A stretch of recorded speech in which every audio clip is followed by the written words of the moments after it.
सोचिए, साल था 1910।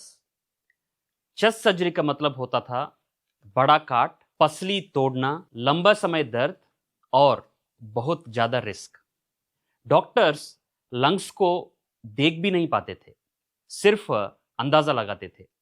और तब एक स्वीडिश डॉक्टर ने एक ऐसा सवाल पूछा जो मेडिसिन की हिस्ट्री को बदल गया। अगर हम पेट के अंदर कैमरा डाल सकते हैं तो चेस्ट के अंदर क्यों नहीं? इस सवाल का जवाब दिया सर हैंस क्रिस्टियन जेकोबियस ने। जेकोबियस ने पहली बार थोरैकोस्कोपी की, एक सिंपल टेलीस्कोप जैसा इंस्ट्रूमेंट को सीधा चेस्ट के अंदर डाला। उस वक्त इसका यूज टीबी पेशेंट्स में सिर्फ होता था, केवल फेफड़े को देखने के लिए। पर अननोइंगली जेकोबियस ने चेस्ट सर्जरी के लिए एक नया दरवाजा खोल दिया है।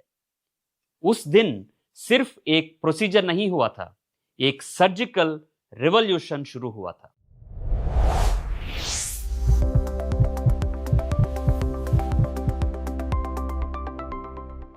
मैं हूं doctor Mohan Venkatesh Pulle, thoracic surgeon, Medanta, Gurgaon में। मैं रोज पेशेंट्स को देखता हूं जो चेस्ट सर्जरी की नाम से ही डर जाते हैं। उनकी दिमाग में एक ही इमेज होती है, बड़ा कट, ज्यादा पेन, लंबी रिकवरी और लंबी हॉस्पिटल स्टे।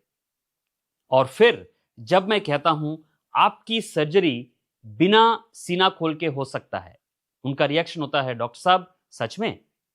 इसीलिए ये वीडियो मैं बना रहा हूं ताकि आप समझें वैट्स क्या है, कैसी होती है और क्यों ये मॉडर्न चेस्ट सर्जरी का बैकबोन है। What exactly is VAT surgery? समझिए दिमाग में इमेज बनाकर।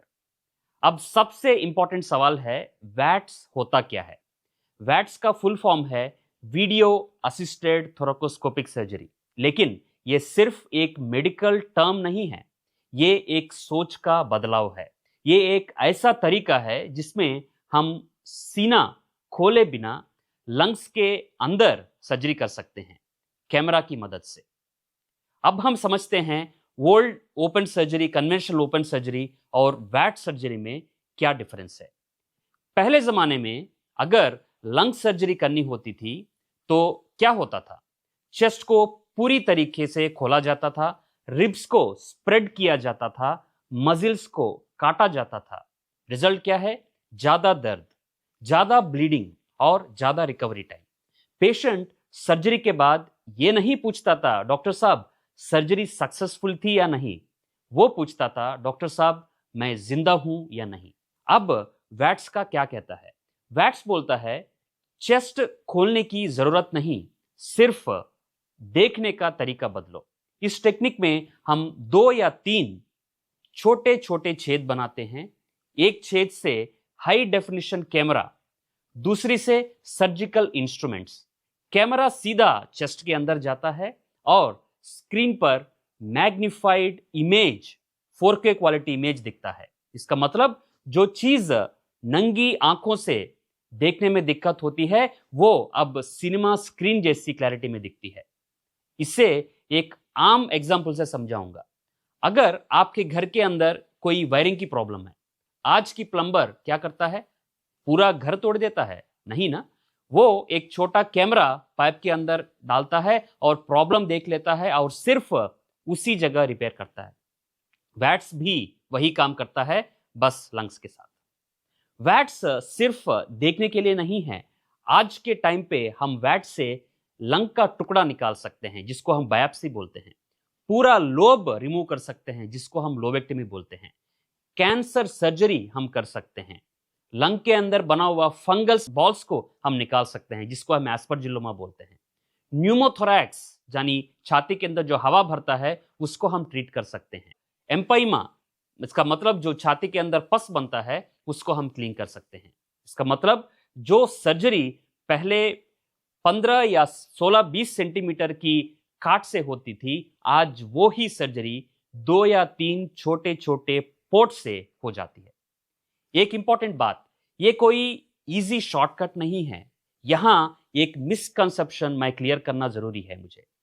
वैट्स कोई इजी सर्जरी नहीं है, ये सर्जन के लिए ज्यादा डिमांडिंग होता है, क्योंकि डायरेक्ट हाथ छाती के अंदर नहीं जाता।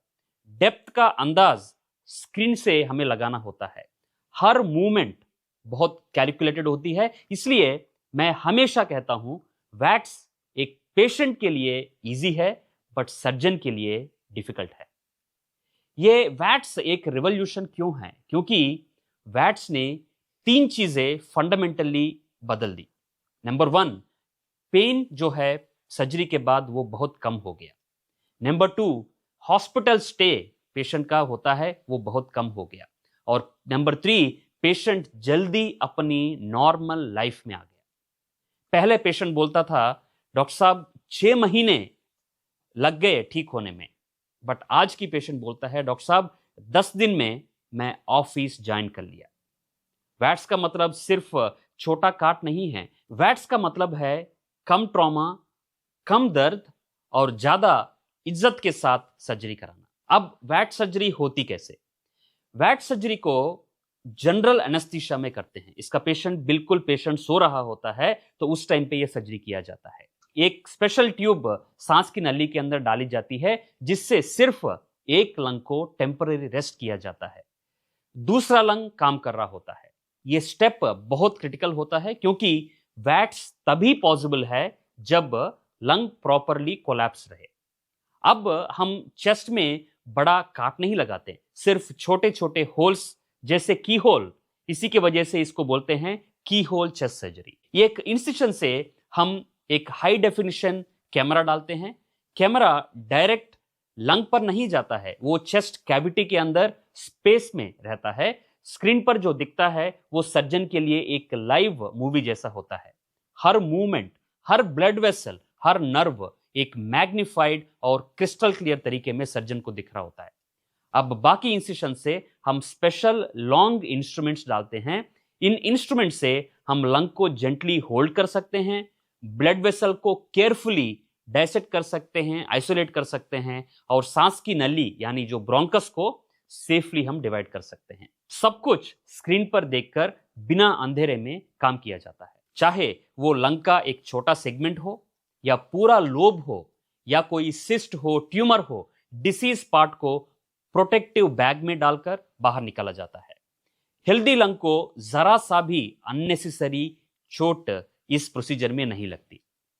लास्ट स्टेप में हम चेक करते हैं कोई ब्लीडिंग तो नहीं है, और लंग जो रिमेनिंग बचा हुआ है वो प्रॉपरली एक्सपैंड हो रहा है या नहीं। फिर सर्जरी की एंड पे छाती के अंदर चेस्ट ट्यूब लगाई जाती हैं और छोटे कट्स को बंद किया जाता है। अब हम देखते हैं ये वैट सर्जरी का बेनिफिट्स क्या है।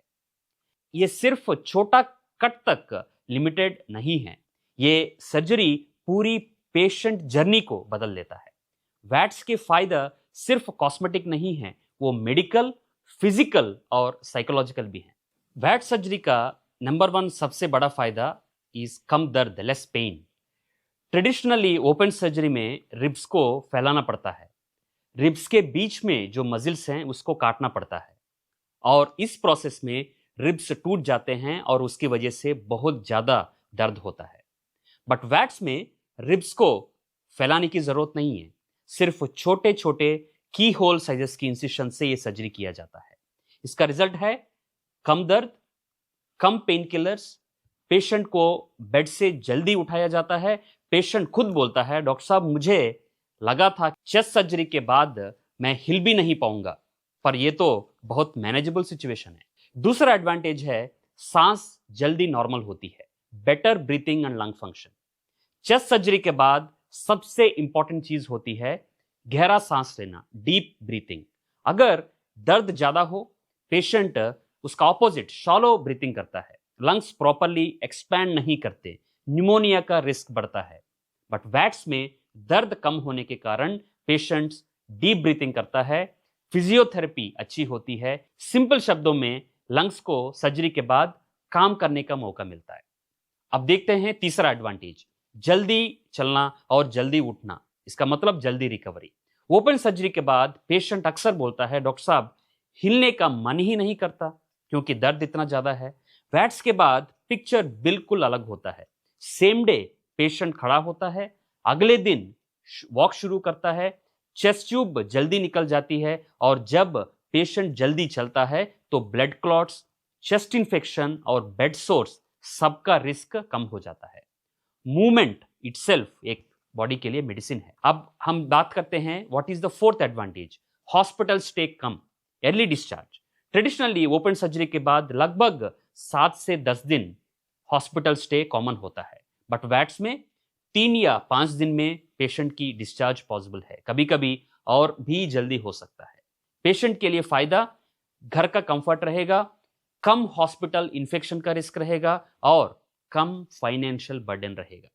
फैमिली के लिए फायदा क्या है, फैमिली के लिए स्ट्रेस कम होगा, लॉजिस्टिक्स बेटर रहेंगे और इस प्रोसेस में सब जीत रहे होते। अब अगला बेनिफिट है कम ब्लड लॉस, इसका मतलब कम ब्लड ट्रांसफ्यूजन। ओपन सर्जरी में लार्ज इंसिशन होता है, मजिल कटिंग होता है, ज्यादा ब्लीडिंग का चांस रहती है, बट वैट्स में मैग्निफाइड कैमरा HD विजन के कारण डायसेक्शन प्रिसाइज होता है, ब्लड वेसल्स छोटे भी ही उसको हम देख सकते हैं और उसको मैनेज कर सकते हैं। इसका रिजल्ट क्या है, कम ब्लड लॉस और ब्लड ट्रांसफ्यूजन की जरूरत कम लगती है, और हर यूनिट ब्लड जो पेशेंट को नहीं चढ़ाना पड़ता वो एक कॉम्प्लिकेशन को पेशेंट को अवॉइड करने जैसा है। अब हम देखते हैं नेक्स्ट बेनिफिट, सर्जन को अंदर का सीन ज्यादा अच्छा दिखता है। ये एक इंटरेस्टिंग फैक्ट है। वैट्स में सर्जन अपनी आंखों से नहीं, एक हाई डेफिनिशन 4K कैमरा से ऑपरेट कर रहा होता है। कैमरा जूम करता है, स्ट्रक्चर्स को बड़ा करके दिखाता है, नर्व्स, ब्लड वेसल्स और प्लेन्स सर्जन को बहुत क्लैरिटी और क्लियरली दिख रहे होते हैं। कई बार वैट्स में जो चीज दिख जाता है वो ओपन सर्जरी में नेकेड आई से मिस हो सकता है। इसीलिए वैट्स सिर्फ पेशेंट फ्रेंडली नहीं है, एक सर्जन फ्रेंडली भी है। अब हम बात करते हैं कम कॉम्प्लिकेशंस, इन्फेक्शन जो सर्जरी के बाद हो सकता है, एयर लीक जो सर्जरी के बाद अक्सर लंग सर्जरी में होता है, और न्यूमोनिया। जितना बड़ा कट होगा उतना ज्यादा कॉम्प्लिकेशंस का चांस होगा। बट वैट्स में छोटे इंसिसेंट्स के कारण, मिनिमल टिश्यू हैंडलिंग के कारण और चेस्ट वॉल ट्रॉमा कम होने के कारण सर्जिकल साइट इन्फेक्शंस कम होने की पॉसिबिलिटी है, और सर्जरी के बाद एयर लीक वो कम होने की पॉसिबिलिटी है, और ICU स्टे भी कम होता है। पेशेंट का बॉडी सर्जरी को अटैक नहीं, एक कंट्रोल्ड रिपेयर की तरीके से लेता है। अब अनदर इंपॉर्टेंट पॉइंट है, जो बेनिफिट है वो है कॉस्मेटिक बेनिफिट, कम दाग और कम ट्रॉमा। ये शायद मेडिकल बेनिफिट नहीं है, पर पेशेंट के लिए बहुत इंपॉर्टेंट होती है। ओपन चेस्ट सर्जरी के बाद एक लंबा बड़ा स्कार रहता है, बट वैट्स में 2 या 3 छोटे इंसिशंस होते हैं, कपड़ों के अंदर ये छुप जाता है। स्पेशली यंग पेशेंट्स, वुमेन और वर्किंग प्रोफेशनल, उनके लिए ये कॉन्फिडेंस का मैटर होता है। फिजिकल हीलिंग के साथ मेंटल हीलिंग भी इसमें होता है। अब हम बात करते हैं हाई रिस्क पेशेंट्स के लिए इसका क्या एडवांटेज है। ये उनके लिए सेफ है, जैसे एल्डरली पेशेंट्स हैं, COPD वाले पेशेंट्स हैं, वीक लंग पेशेंट्स हैं, और पेशेंट्स जो हार्ट प्रॉब्लम से सफर कर रहे हैं। इन लोगों के लिए ओपन सर्जरी रिस्की होता है। वैट्स का minimal trauma approach in patients को सर्जरी का चांस देता है, जो पहले अनफिट बोले जाते थे। इसका मतलब वैट सर्जरी ने एक नया दरवाजा खोल दिया है ऐसे लोगों के लिए। वैट सिर्फ एक टेक्निक नहीं है, ये एक फिलॉसफी है। Maximum treatment through minimum trauma, बड़ी सर्जरी बिना बड़ा दर्द। अब हम बात करते हैं इस वैट सर्जरी का चैलेंजेस और genuine limitations. VAT surgery is a powerful tool, but ये कोई मैजिक नहीं है, and it is not suitable for every situation. जैसे हर एडवांस्ड टेक्नोलॉजी का होता है, वैट सर्जरी के भी रियल चैलेंजेस और जेन्युइन लिमिटेशंस हैं, जो पेशेंट्स को समझना बहुत जरूरी है। सबसे पहला, डिसीज रिलेटेड लिमिटेशंस। सबसे पहले ये समझना जरूरी है, वैट्स डिसीज के ऊपर डिपेंड करता है, सर्जन की ईगो के ऊपर नहीं। Not all lungs are VATS friendly. बहुत पुरानी टीबी के बाद डेंस एडेशंस, इसका मतलब लंग जो है चारों तरफ छाती के अंदर चिपक जाता है। इस सिचुएशन में वैट सर्जरी डिफिकल्ट हो सकता है। दूसरा, कंप्लीटली डिस्ट्रॉयड लंग, जो टीबी के कारण जो कंप्लीटली फेफड़ा खराब हो जाती है, जिसके कारण एक्सटेंसिव फाइब्रोसिस, मतलब सारा कुछ चीजें हार्ड हो जाती हैं। ऐसे केसेस में लंग्स इतने चिपके हुए होते हैं कि कैमरा के लिए जगह नहीं होती। ये थोड़ा ऐसा ही है जैसे आप एक बंद पुराने गोडाउन में ड्रोन उड़ाने की कोशिश करेंगे, वहां पे जगह ही नहीं होगी। यहां पे वैट्स अनसेफ हो सकता है और ओपन सर्जरी ज्यादा सेफ हो सकती है।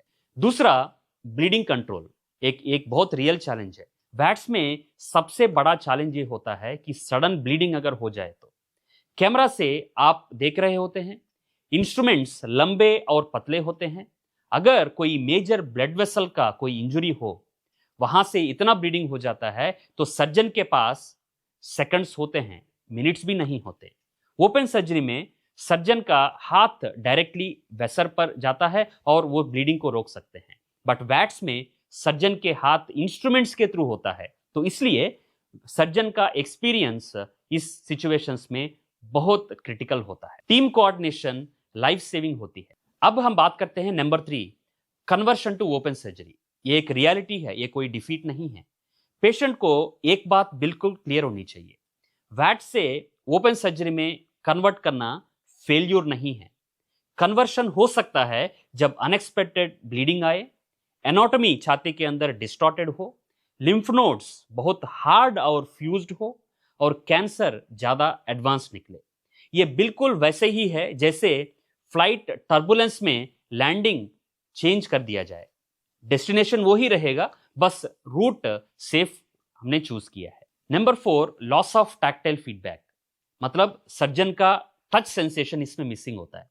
ओपन सर्जरी में सर्जन डायरेक्टली लंग को फील कर रहा होता है, बट वैट्स में सर्जन केवल स्क्रीन देखता सर्जरी करता है। सो ट्यूमर का हार्डनेस, टिश्यू का फ्रिजिलिटी और डेप्थ की अंदाज सब कुछ एक विजुअल जजमेंट पे डिपेंड करता है।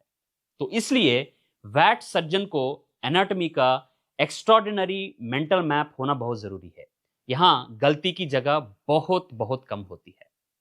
अब अनदर लिमिटेशन जो वैट सर्जरी का वो है स्टीप लर्निंग कर्व। ये वैट सर्जरी हर सर्जन के लिए नहीं है। वैट्स एक स्किल बेस्ड सर्जरी है, सिर्फ डिग्री बेस्ड नहीं है। इनिशियल केसेस बहुत टाइम कंज्यूमिंग होते हैं। हैंड और आई कोऑर्डिनेशन परफेक्ट होना चाहिए। वैट्स सीखना जो लर्निंग साइकिल जो होता है वो बहुत लंबी होती है। ये ऐसा ही है जैसे एयरप्लेन उड़ाने जैसी है। सिम्युलेटर, ट्रेनिंग और एक्सपीरियंस इस सर्जरी में सब कुछ चाहिए। इसीलिए हर सेंटर में ये वैट्स अवेलेबल नहीं होता है और हर सर्जन वैट सर्जन नहीं होता है। अब अनदर इंपॉर्टेंट लिमिटेशन है इंफ्रास्ट्रक्चर और कॉस्ट लिमिटेशंस। वैट्स के लिए सिर्फ सर्जन नहीं है, एक पूरा सिस्टम चाहिए। High definition cameras, advanced energy devices, trained OT technicians और स्टाफ और एक्सपीरियंस्ड एनेस्थीसिया टीम। अगर सिस्टम वीक है तो बेस्ट सर्जन भी स्ट्रगल करेगा। इसलिए स्मॉल सेंटर्स में, बहुत सारे सेंटर्स में वैट्स पॉसिबल नहीं होता। कॉस्ट इनिशियली ज्यादा लग सकता है, बट फास्ट रिकवरी के कारण ये ओवरऑल कॉस्ट जो है एट द एंड बैलेंस हो जाता है। और अनदर इंपॉर्टेंट पॉइंट है जो पेशेंट रिलेटेड लिमिटेशंस। हर पेशेंट वैट्स के लिए फिट नहीं होता है। एग्जाम्पल, कोई बहुत पुअर लंग फंक्शन का पेशेंट है, बहुत सीवियर हार्ट वाला पेशेंट है, हार्ट प्रॉब्लम वाला पेशेंट है, और मैंने बोला था कि सिंगल लंग को जो टॉलरेट नहीं करते हैं, और बहुत ज्यादा मोटापा जो जिनको होता है, उन कुछ केसेस में ये सेफ नहीं है। और लास्ट इंपॉर्टेंट लिमिटेशन है साइकोलॉजिकल मिसकंसेप्शन। की होल मतलब माइनर सर्जरी एक और जेन्युइन प्रॉब्लम है। पेशेंट्स का परसेप्शन यहां बहुत अजीब सा होता है। डॉक्टर, छोटा सर्जरी है ना तो सीरियस तो नहीं होगा। तो रियलिटी यह है, इंसिशन छोटा है बट सर्जरी ही एक मेजर सर्जरी है। कीहोल का मतलब छोटी सर्जरी नहीं है, कीहोल का मतलब स्मार्ट एक्सेस है। तो दोस्तों, वैट्स एक एक्सेलेंट टेक्निक है जब डिसीज सूटेबल हो, सर्जन एक्सपीरियंस्ड हो, इंफ्रास्ट्रक्चर स्ट्रांग हो और पेशेंट वेल सेलेक्टेड हो। लेकिन जब ये कंडीशंस नहीं होती, ओपन सर्जरी ज्यादा सेफ होती है। अच्छा सर्जन वो नहीं है जो हर केस वैट से करता है। अच्छा सर्जन वो है जो जाने कब वैट्स करना है और कब नहीं करना है। टेक्निक से ज्यादा इंपॉर्टेंट होती है पेशेंट की जान और पेशेंट की सेफ्टी। दोस्तों, वैट सर्जरी सिर्फ एक टेक्निक नहीं बल्कि चेस्ट सर्जरी का मॉडर्न फिलॉसफी है, जिसमें कम दर्द, कम ट्रॉमा और फास्टर रिकवरी के साथ सेम सर्जिकल एक्सलेंस डिलीवर होती है। हर पेशेंट को वैट्स की जरूरत नहीं होती और हर केस वैट्स से पॉसिबल भी नहीं होता। सही पेशेंट सिलेक्शन और सर्जन का एक्सपीरियंस यहाँ सबसे बड़ा इंपॉर्टेंट चीज है। जब सही इंडिकेशन, सही सर्जन हैंड्स और सही टेक्नोलॉजी मिल जाती है, तब वैट सर्जरी पेशेंट की जिंदगी को लिटरली आसान बना देता है। याद रखिए, सर्जरी का गोल सिर्फ डिसीज निकालना नहीं बल्कि पेशेंट को जल्दी नॉर्मल जिंदगी में वापस लेके आना होता है, और वैट्स इस गोल का बहुत करीब है। अगर आप या आपके किसी अपने का चेस्ट सर्जरी एडवाइस हुई है तो प्रोसीजर, ऑप्शंस और सर्जिकल अप्रोच के बारे में पूछना आपका हक है। अगर ये वीडियो आपको इंफॉर्मेटिव और यूजफुल लगा तो शेयर करें, लाइक करें और चैनल को सब्सक्राइब करें, क्योंकि सही जानकारी ही सही डिसीजन का पहला स्टेप होता है।